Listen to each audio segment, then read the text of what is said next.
우리가 그동안 이 코로나 때문에 저녁 예배 드릴 때 우리 찬양대 찬양이 없어서, 또 우리 헌신 예배 드리는 남녀 여전도의 우리 회원들의 특성이 없어서 항상 뭔가 좀 부족해 보인다, 좀 아쉬웠는데요.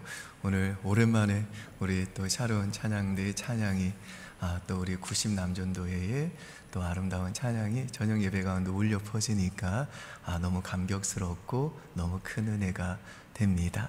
특별히 우리 90 남전도 회원들 두 곡을 한 곡처럼 이어서 부른다는 게 이게 보통 실력 가지고는 어려운데 너무 은혜롭게 찬양을 소화해 주셔서 너무 감동이 되었고요. 우리 샤론 찬양대와 90 남전도의 특성으로 인해 우리 하나님께도 큰 영광이 된 줄 믿습니다. 기독교의 중요한 기본 진리 중에 하나는 인간은 죄인이라는 것입니다. 그래서 인간은 영원한 형벌을 받아 지옥에 갈 수밖에 없는 존재다. 이것이 성경의 외침입니다. 근데 세상은요, 인간은 이 죄인이다 라고 하는 이 성경의 진리를 참 듣기 싫어합니다. 인간이 이 죄인이라는 말을 얼마나 싫어하는지를 잘 보여주는 예가 있는데, 시카고에 가면 해몬드 제일 침례 교회라고 있습니다. 이 교회는요, 전 세계에서 주일학교가 제일 큰 교회입니다. 주일학교 아이들만 3만 명이 넘어요. 3만 명이.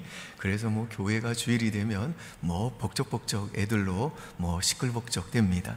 근데 이 교회에 참 이렇게 특이한 특징이 하나가 있는데, 그게 뭐냐면 이 강대상에요, 방탄 유리가 설치되어 있습니다. 왜 그런가 하면 이 교회 목사님의 특징이 뭐냐 하면 철저하게 강단에서 인간의 죄를 지적하는 설교를 한다는 것입니다. 그래서 설교를 듣고 있으면 마치 내가 지옥에 들려가느냐, 그래가지고 사람들이 어쩔 때는요 견디지를 못하는 거예요. 근데 미국 분들은 총기 소지가 가능하잖아요. 그래서 예배 시간에 목사님이 너무 죄를 정확하게 또 적나라하게 구체적으로 지적을 하니까 어떤 분이요, 견디지를 못해가지고 왜 날 두고 설교하냐고, 저 목사가 내 죄를 어떻게 알았냐고 하고 권총을 꺼내가지고 쏜 거예요. 2번이나. 근데 이분이 총 쏘는 연습을 안 했는지 목사님을 맞추지를 못했어요. 그래서 교회에서 안 되겠다 싶어가지고 강대상을 그때부터 방탄 유리로 가려놨다는 거죠. 여러분, 저는 이 이야기를 들으면서 참 큰 인상을 받았는데요. 방탄 유리의 인상을 받은 게 아니라 정말 참된 목사라고 한다면 우리 인간이 죄인이라고 하는 그 인간의 실상을 그대로 증거해야 되는 것이 아닌가, 그런 생각을 했고요. 또 하나는 우리 인간은 정말 이 죄를 얘기하면 정말 분노하는구나, 이렇게까지 싫어하는구나 라는 걸 새삼 깨달았습니다. 예전에 어떤 한 청년이 영국에서 장난을 쳤다고 그러죠. 이 청년이 영국에 있는 사회 저명 인사들에게 전보를 쳤답니다. 이게 오래된 일이네요. 그때는 이메일 같은 게 없을 때니까 전보에 그냥 이 청년이 다짜고짜 이렇게 썼다는 거예요. 모든 것이 들통났다, 도망가라. 그러니까 그 다음날 어떤 일이 벌어졌습니까? 그 전보를 받은 사람들이 다 도망쳤더래요. 그 내용은 모르지만 우리 인간 안에는 숨겨진 죄악들이 다 들어있다는 겁니다. 자기만 알고 있는 죄악이 있다는 거예요. 그래서 유대인들에게 그런 속담이 있다고 그러죠. 10계명 외에 11계명이 있다. 그 11계명이 뭐냐? 들키지 말아라. 이게 11계명이라는 거예요. 그러니까 세상에는 두 종류의 죄인밖에 없다는 겁니다. 죄를 들킨 죄인과 죄를 안 들킨 죄인이 있는데, 문제는 이 둘이 아무 차이가 없다는 거예요. 그냥 하나님 앞에서 50보 100보고 도토리 키재기라는 겁니다. 둘 다 하나님 앞에서는 다 죄인이라는 거죠. 근데 성경이 왜 이렇게 인간이 죄인이라는 걸 강조하느냐 하면, 그래야 치유를 받을 수 있기 때문에 그렇습니다. 우리가 건강하다고 하면 치유가 될 수 없잖아요. 내가 병자라는 걸 인정해야 치유를 받는 겁니다. 내가 죄가 없다고 하면 치유를 받을 길이 없는 거죠. 내가 죄인이라고 인정해야 그때 치유가 시작이 되는 겁니다. 그래서 사도 바울도요, 이 로마서 1장과 2장에서 아주 정말 철저하게 우리 죄를 폭로해 버립니다. 나는 죄인이 아니야, 나는 하나님이 택한 아브라함의 자손이야 라고 소리치는 그 유대인에게도, 그리고 하나님 없이 사는 그 이방인들에게도, 니네들 이래도 죄인 아니야? 의인은 없나니 하나도 없으며 모든 사람이 죄를 범하였음에 하나님의 영광에 이르지 못하더니 하면서 마지막까지 가가지고 너 죄인 맞지? 너 이래도 죄인 아니라고 발뺌할 거야? 아니야, 모든 인간은 죄인이야 라고 그렇게 선포해버리고 처절하게 그들의 죄인됨을 폭로를 시켜버립니다. 근데 세상도 마찬가지죠. 세상도요, 교회의 비리를 폭로하고 개인의 비리를 다 폭로하잖아요. 이 땅의 많은 인본주의 사상가들도 인간의 죄를 노출시키고 심지어 사탄도 우리의 죄를 폭로하고 정죄합니다. 이처럼 세상과 성경이 또 사탄이 다 똑같이 인간의 죄를 폭로합니다마는 성경이 죄를 폭로하는 것과 세상이나 사탄이 죄를 폭로하는 것 사이에는 큰 차이가 있는데, 그 큰 차이가 뭐냐 하면 죄를 폭로하는 목적에 있어서 차이가 있는 겁니다. 성경이 우리가 죄인이라고 말하는 목적이 무엇입니까? 그 목적은 하나입니다. 구원의 필요성에 대해서 울부짖게 만드는 것입니다. 그래서 그리스도의 십자가 외에는 우리가 살 길이 없구나 하는 이 울부짖음이 나오게 하려고 그렇게 성경은 우리가 죄인인 것을 그렇게 폭로를 하는 겁니다. 그런데 죄를 폭로하는 마귀의 목적은 뭡니까? 이 세상의 목적은 뭐예요? 정죄예요. 정죄. 죽이려고 하는 겁니다. 폭로해서 죽인다는 것입니다. 폭로해서 좌절시키고, 폭로해서 자살시키고, 폭로해서 자포자기하게 만드는 겁니다. 반면에 성경은요, 우리의 죄를 폭로해 가지고 인간의 선행과 공로, 또 우리의 행위 가지고는 절대로 구원받을 길이 없구나. 그래서 우리 인간에게 필요한 것은 예수 그리스도의 십자가밖에 없구나. 그리스도가 해답이구나로 가게 한다는 것입니다.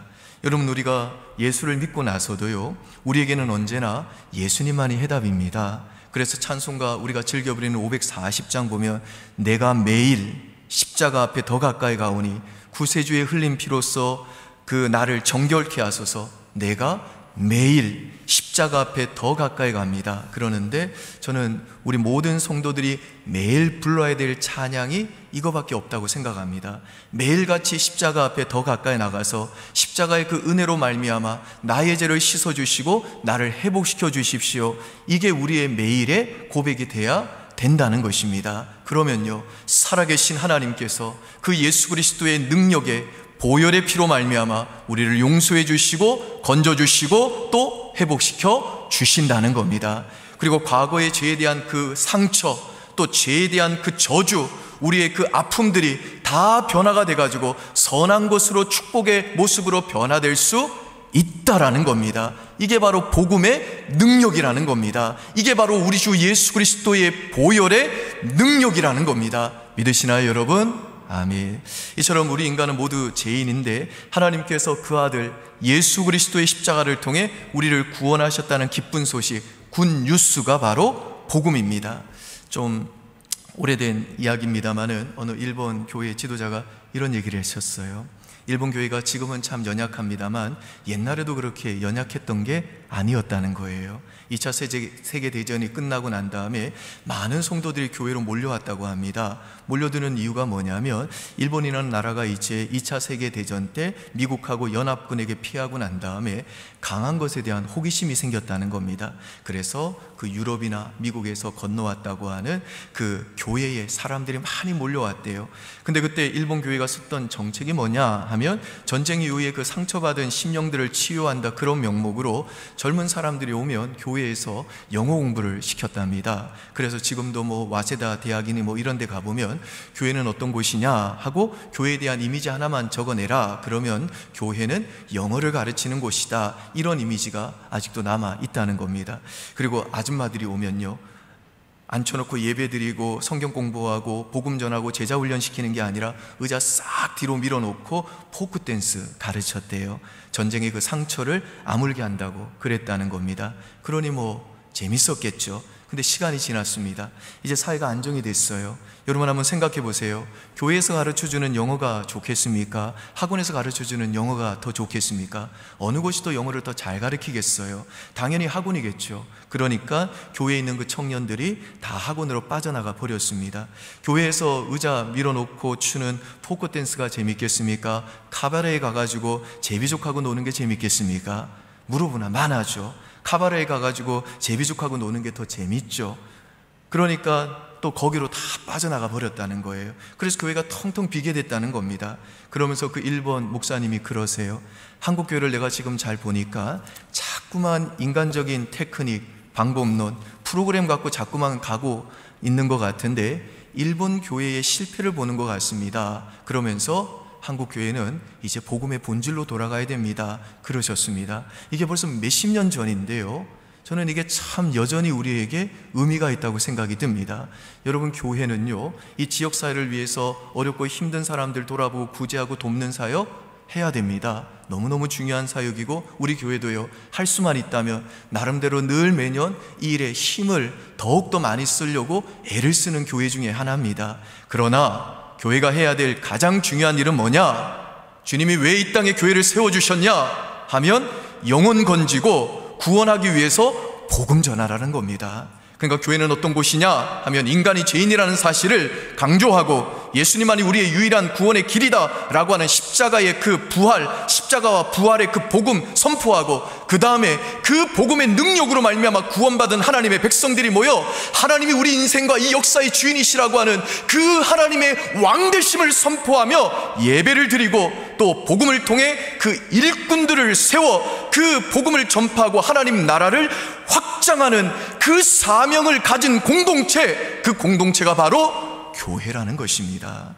그래서 교회가 해야 될 일은 뭐냐? 예배 드리는 일, 복음 전파하는 일, 또 그 복음을 통해 그리고 세계 선교를 위해 그렇게 일꾼들을 세우기 위해 사람들을, 신자들을 그리스도의 장성한 분량에까지 양육하는 일, 이 세 가지, 예배, 복음 전파, 양육, 이게 바로 교회의 3대 사역인 것입니다.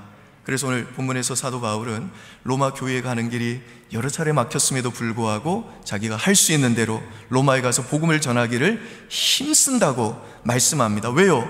복음을 통해 그들의 예배가 다시 살아나고, 복음을 통해 그들을 하나님 나라 일꾼으로 양육해가지고 그들이 교회를 주님이 세워주신 목적에 따라 전도와 선교 사명을 통해 영혼을 건지는 그 사명 감당하도록 지금 사도 바울은 어떻게 해서든지 이 로마 교회에 다시 자기가 방문해가지고 복음을 이들에게 전하고 싶다고 말씀하고 있는 겁니다.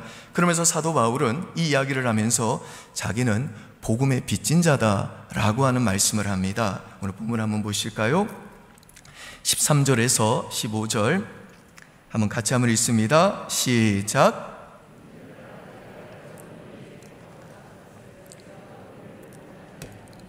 이는 너희 중에서도 다른 이방인 중에서와 같이 열매를 맺게 하려 함이로되 지금까지 길이 막혔도다. 헬라인이나 야만인이나 지혜 있는 자나 어리석은 자에게 다 내가 빚진 자라. 그러므로 나는 할 수 있는 대로 로마에 있는 너희에게도 복음 전하기를 원하노라.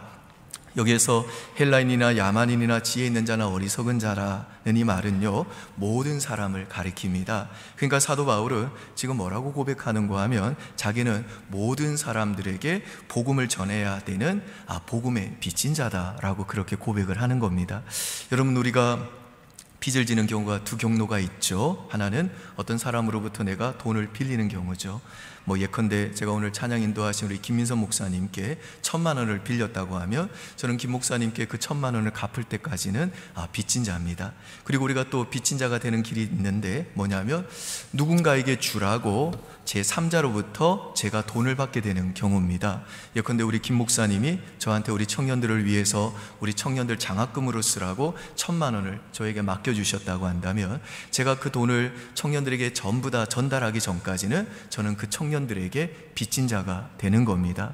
지금 이 사도 바울은요, 이 후자의 의미에서 자기는 로마 교회와 모든 사람들에게 빚진 자라고 말씀하는 겁니다. 그러니까 사도 바울은 로마 교인들로부터 자기가 갚아야 될 어떤 돈 같은 걸 빌린 적은 없지만 그들을 위해서 예수 그리스도가 그를 사도로 임명하여 그에게 하나님의 복음을 자기한테 맡기셨다고 말씀하는 겁니다. 그래서 지금 사도 바울은 내가 그 복음의 빚진 자다라는 이 말씀을 하는 것입니다. 그리고 우리가 잘 아는 것처럼 사도 바울은요, 정말 이 빚진 자의 심정을 가지고 그 사람들에게 복음 전하기 위해서 하나님께서 그를 사도로 세우신 그 목적에 따라 그는 어마어마한 고난을 견뎌냈고요, 엄청난 수고를 감당해냈습니다. 그리고 자기가 그렇게 복음의 빚진 자가 되어 복음을 위해 수고한 이유는 복음을 통해 그를 구원해 주신 하나님의 은혜 때문이다 라고 고백을 합니다.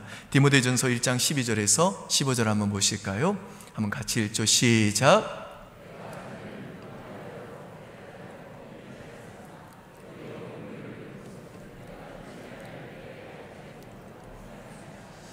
우리 주의 은혜가 그리스도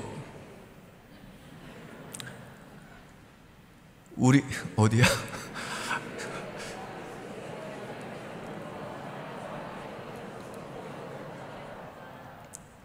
미쁘다 모든 사람이 받을 만한 이 말이요 그리스도 예수께서 죄인을 구원하시려고 세상에 임하셨다 하였도다. 죄인 중에 내가 개순이라. 아멘. 저도 나이가 들었는지 순발력이 없어진 것 같아요. 자, 그 다음에 방송실 제가 설교하다가 까먹었어요. 네. 고린도전서 15장 우리 10절 보실까요? 15장 10절 같이 있습니다. 그러나 내가 나의 나된 것은 하나님의 은혜로 된 것이니 내게 주신 그의 은혜가 헛되지 아니하여 내가 모든 사도보다 더 많이 수고하였으나 내가 한 것이 아니요 오직 나와 함께 하신 하나님의 은혜로다. 아멘. 그러니까 지금 사도 바울이 나는 복음의 빚진 자다 라고 하는 말은 이 지금 고백하는 이 말씀들과 연결해서 보면 이 말은 무슨 뜻인가 하면요, 나는 죄인 중에 괴수였는데 그런 나를 그 독생자들 예수님의 십자가의 공로로 말미암아 구원해 주신 그 하나님의 은혜, 하나님의 사랑, 나는 그 하나님의 사랑과 그 은혜의 빚진 자다라고 지금 고백을 하는 것이죠. KT 부사장이었던 조소환 씨 이야기 여러분도 한 번쯤 다 들어보셨을 거라 생각이 듭니다. 이분이 모티베이터라고 하는 책도 쓰셨죠. 이분이 처음에 입사를 했던 회사가 애경이라고 하는 비누 만드는 회사였는데요, 거기 들어가서 90년대에 만들었던 상품이 샴푸와 린스와 트리트먼트를 하나로 합친 하나로 샴푸였어요. 저는 이 샴푸와 린스는 알겠는데 아직도 이 트리트먼트가 뭔지는 모르겠습니다. 그리고 2080이라고 하는 치약이라고 여러분 들어보셨을 거예요. 20대의 치아를 80세까지 유지한다. 그래서 2080 이 치약 그거 만드신 분입니다. 근데 이분이 23살 나이에 육군 소위로 임관을 했는데, 육군 소위로 임관을 하고 난 다음에 수리탄 이 사고가 나가지고 그 오른손이 팔꿈치 이하가 날아가 버린 거예요. 그래서 오른손이 지금도 으습니다. 당시 그 고통이 얼마나 큰지 이분이 이렇게 설명을 합니다. 오른쪽 팔이 잘리고 난 다음에 막 피가 쏟아져 나오는데 팔이 아프기보다는 마치 깡통이 이렇게 찌그러졌듯이 머리가 그 뇌가 찌그러듯이 아프더라는 겁니다. 그래서 너무 고통스러워 가지고 기절을 했답니다. 기절을 해서 이제 눈 떠 보니까 경북궁 옆에 있는 육군 통합병원에 누워 있는 자기 자신을 발견했대요. 근데 이 조소환 씨의 아버지가 굉장히 전통적인 분이셨나 봐요. 감정 표현을 잘 안 하시는 분이래요. 기쁨도 표시를 잘 안 하시고 슬픔도 표시를 안 하시는 분이라서 자기는 태어나서 아버지가 우는 모습을 본 적이 한 번도 없답니다. 그렇게 감정 절제가 아주 철저하신 분인데 그 병원에서 눈 떠 보니까 아버지가 울고 계시더라는 겁니다. 놀랐답니다. 아버지도 울 수 있는 존재구나, 그걸 깨달았고, 또 하나가 이제 자기 상황이 얼마나 심각한 상황인지를 깨닫게 됐다는 겁니다. 얼마나 심각하면 아버지가 울고 계시겠어요. 그리고 이제 팔이 잘렸다는 얘기를 들었는데 당시에 이분이 사귀던 여자친구가 있는데 1살 어린 22살의 자매였대요. 저는 모르겠습니다. 우리 청년들 생각해 보니까 그런지 이 22살 하면요 아직 어려 보여요. 애기 같아요. 그런데 이 여자분이 참 철이 든 여자였던 것 같아요. 그 여자친구가 왔는데 조소환 씨가 그 여자의 사랑을 좀 확인하고 싶은 마음이 있었대요. 그래서 30분 40분 고민하다가 어렵게 물어봤답니다.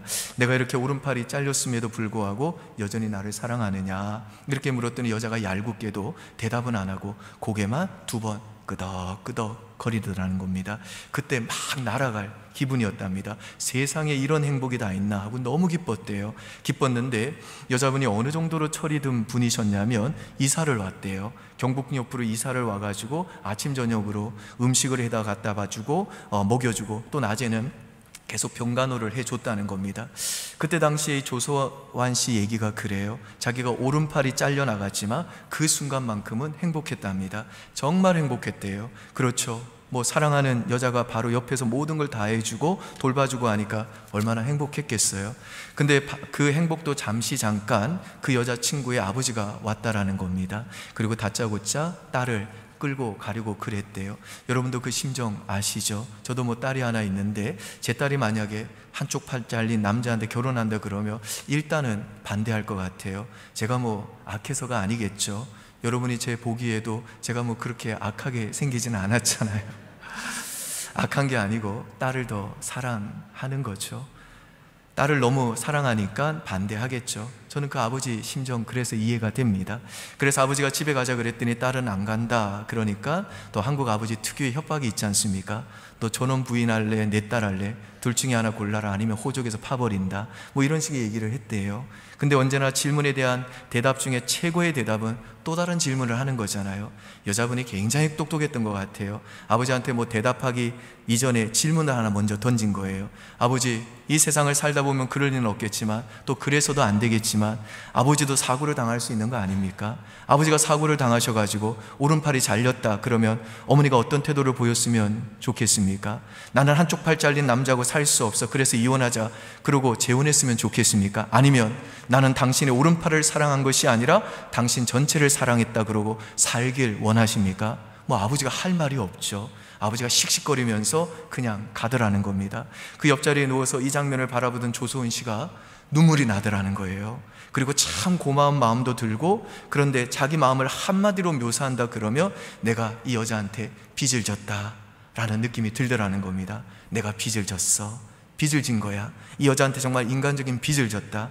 그래서 그때부터 무슨 마음을 품었냐면 그 병상에서 결심을 했답니다. 내가 이 여자 한 사람만을 행복하게 만들기 위해서 내 평생을 바치겠다. 그런 마음 먹고 살기 시작했다는 겁니다. 그래서 병원 퇴원하고 난 다음에 뭐 결혼도 했죠. 결혼하고 얼마나 의욕적으로 살았냐 하면 한국에서 꽤 오래된 일이니까 장애인으로 산다는 게 그 쉬운 일 아니잖아요.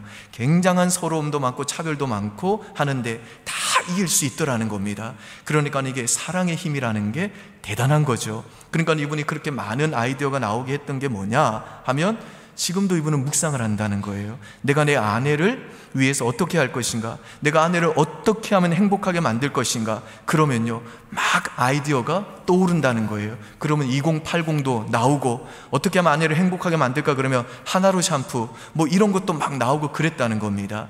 제가 그때 그걸 들으면서 이 조소환 씨의 아이디어가 사랑에 빚진 마음에서 나온 거구나 라는 걸 깨달았습니다. 사랑에 빚진 마음, 그 빚진 마음이 정말 중요한 거라는 겁니다. 거기서부터 생명의 능력이 나타나기 시작된다는 겁니다. 거기서부터 진정한 헌신이 우러나온다는 겁니다. 여러분, 사실 우리 예수 믿는 사람만큼 빚진 마음이 있는 사람이 누가 있겠어요? 우리 예수 믿는 사람은 시작부터 빚진 사람이잖아요. 우리가 죄인이라는 걸 다 인정하잖아요. 그런데 우리 죄를 위해 예수님이 십자가에 달려 죽으시고 부활하셨잖아요. 그리고 그 예수님께서 나를 위해 죽으셨다는 그 사실 때문에 우리가 구원받은 거지 않습니까? 그렇다면 예수 믿는다는 것 사실 자체가 뭡니까? 우리는 그 출발 자체가 빚진 자라는 것입니다. 사랑의 빚진 자, 은혜의 빚진 자, 복음의 빚진 자. 우리 신자의 출발은 바로 이 빚진 자라고 하는 믿음부터 시작이 된다라는 것입니다. 그래서 지금 사도 바울은요, 오늘 본문에서 나는 빚진 자다, 나는 빚진 자다, 나는 빚진 자다 라고 고백하고 있는 거지 않습니까? 혹시라도 우리가 예수를 믿는다고 하면서도 이 빚진 마음이 없으면요, 그러면 그건 믿음 자체가 성립되지 않을 뿐 아니라 출발 자체가 틀렸다라는 것입니다. 여러분, 우리 기독교는요, 그래서 구호의 종교가 아닙니다. 뭐 모여가지고 헌신하자, 충성하자 막 구호를 외치는데 억지로 충성하자, 헌신하자 그래서 그게 되는 게 아닙니다. 아니죠. 헌신이란 우리 속에서 사랑의 마음이 터져 나오면 저절로 되는 겁니다. 제가 우리 청년들 중에 사랑에 빠진 우리 형제들 보면요, 뭐라고 하라고 할 필요가 없어요. 그냥 알아서 지들이 아르바이트 해가지고 돈 모아가지고 자매들 선물 사다 주고요, 알아서 자매들에게 충성하고요, 알아서 편지 쓰고요, 엄마 전화는 안 기다리면서 항상 애인 전화만 기다린다고요. 그러니까 이게 사랑하는 마음이 있다고 그러면 나머지는 설명할 필요가 없다는 겁니다. 그냥 헌신은요, 저절로 우러러 나게 된다는 것입니다. 여러분, 그렇다면 하나님께서 우리를 복음의 빚진 자, 사랑의 빚진 자, 은혜의 빚진 자로 불러주신 이유가 뭘까요? 다른 말로 하면 하나님께서 우리를 구원하시고 우리에게 복음을 맡기신 이유가 뭘까요? 이유는 간단합니다. 하나님이 우리를 믿어주시기 때문에 그런 겁니다. 여러분, 이 세상에서 제일 믿어주기 잘하는 사람이 누구죠? 엄마잖아요. 어머니들은요, 자기 자식 제일 잘 믿어주잖아요. 우리 아이들 가운데 가끔 사고 치는 놈들이 있습니다. 작은 사고를 치면 학교 선생님이 부르고요, 큰 사고를 치면 경찰서에서 불러요. 그래서 경찰서에 우리 목회자들이 가끔 같이 어머니하고 동행할 때가 있습니다.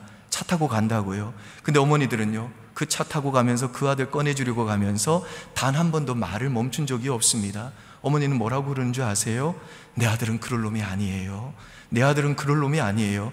계속 그러고 가요. 그럴 놈이 아니래요. 근데 같이 타고 있는 우리들은요, 속으로 뭐라고 그래요? 그럴 놈이에요. 그래요.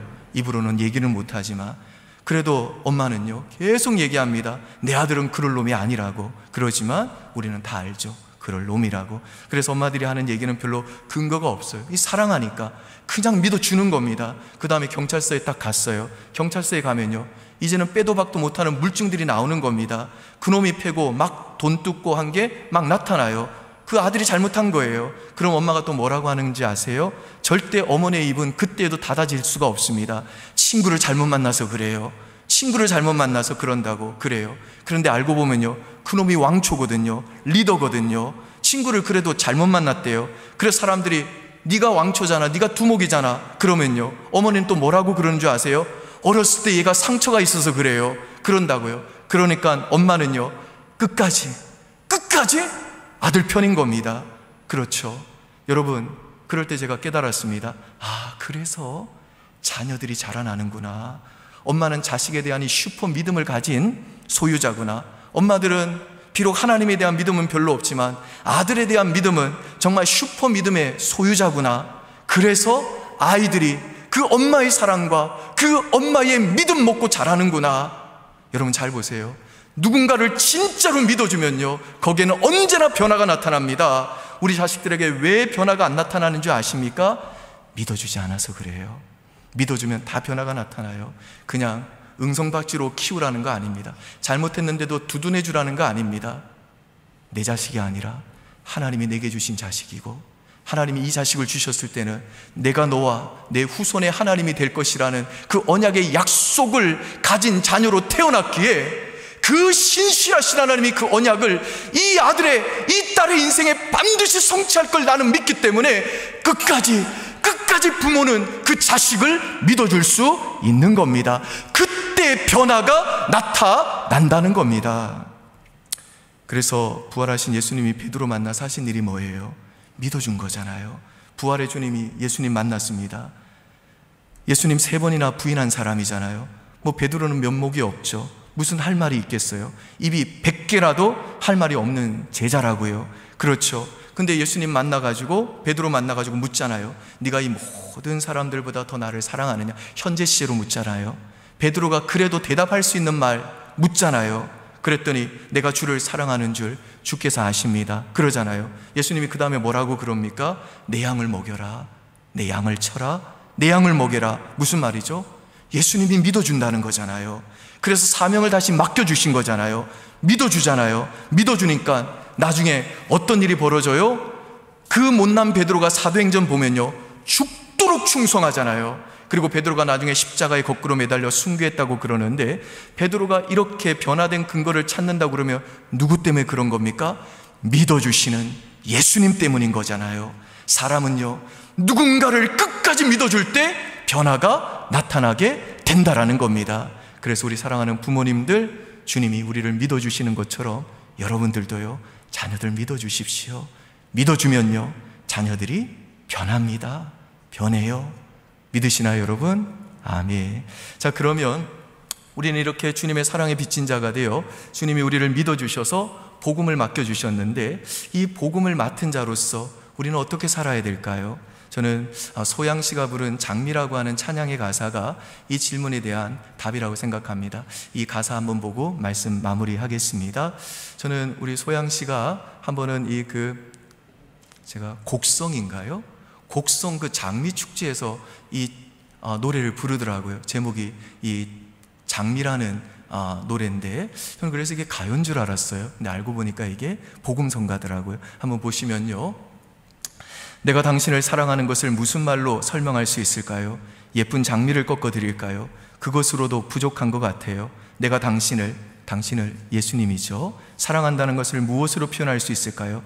나의 가진 것 모두 드릴까요? 그것으로도 부족한 것 같아요. 내게 생명까지 주신 당신, 나의 존재를 지으신 당신, 어떻게 그 사랑 말할까? 무엇으로 다 그 사랑 갚으리? 나의 사랑하는 당신께 내가 당신을 사랑한다는 것을 무슨 말로 설명할 수 있을까요? 예쁜 장미를 꺾어 드릴까요? 그것으로도 부족한 것 같아요. 오히려 내가 장미꽃이 되어서 나를 꺾어서 드렸으면 좋겠어요. 나의 모습이 가장 싱그러운 그때 당신께 드리고 싶어요. 무슨 말이죠?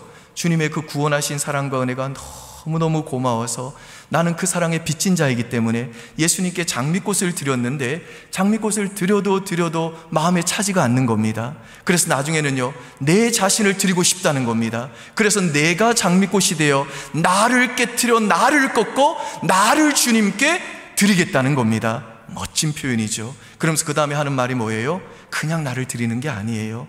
내가 실컷 돈 벌 거 다 벌고 내가 누릴 거 다 누리고 나서 좀 여유 있을 때 나를 드린다는 게 아닙니다. 나의 모습이 가장 싱그러운 그때 그걸 주님께 드리고 싶다는 겁니다. 내가 제일 아름다울 때, 제일 건강할 때, 제일 싱싱할 때, 내 지력이 제일 뛰어날 때, 그렇게 가장 싱그러운 그때, 내가 가장 최상의 상태일 때, 그런 나를 주님께 드리고 싶대요. 그러니까 사랑하는 주님께 내 자신을 드리고 나에게 있는 가장 좋은 것으로 그 사랑에 빚진 자, 내가 주님을 섬기는 복음에 빚진 자다운 그 삶을 살고 싶다라는 겁니다. 여러분, 저는 이게 바로 주님의 사랑에 빚진 자요, 주님의 복음을 맡은 저와 여러분의 일평생의 고백과 삶이 되어야 된다 믿습니다. 바라기는 오늘 42주년 뜻깊은 우리 교회 감사주일 예배를 드리고 있는데요, 이번 한 주도 또 우리의 평생에 주님의 사랑에 빚진 자요, 주님의 복음을 맡은 자답게 우리에게 주어진 그 하루하루를, 소중한 그 귀중한 하루하루를 주님 앞에 서는 그날이 가까웠음을 알고 주님에 대한 이 사랑과 또 고백과 삶으로 알뜰하게 채워나가는, 정말 복음에 합당하게 사는 저와 여러분 될 수 있기를 주의 이름으로 축원드립니다. 아멘. 기도하겠습니다. 아버지, 바울처럼 우리도 주님의 사랑에 빚진 자요, 주님의 복음을 맡은 자들입니다. 다시 한번 이 사랑에 감격하게 하시고, 이 사랑 때문에 우리로 하여금 다시 한번 주님의 사랑에 빚진 자요, 주님의 복음을 맡은 자답게 우리가 가진 최상의 것, 그렇게 주님 앞에 드리며 하루하루를 그 주님에 대한 사랑의 고백과 삶으로 알뜰하게 채워나가게 하시고, 그래서 주님 부르시는 그날 아름답게 주님 앞에 설 수 있도록 우리 모두에게 은혜 내려 주시옵소서. 감사드리며 예수님 이름으로 기도합니다. 아멘.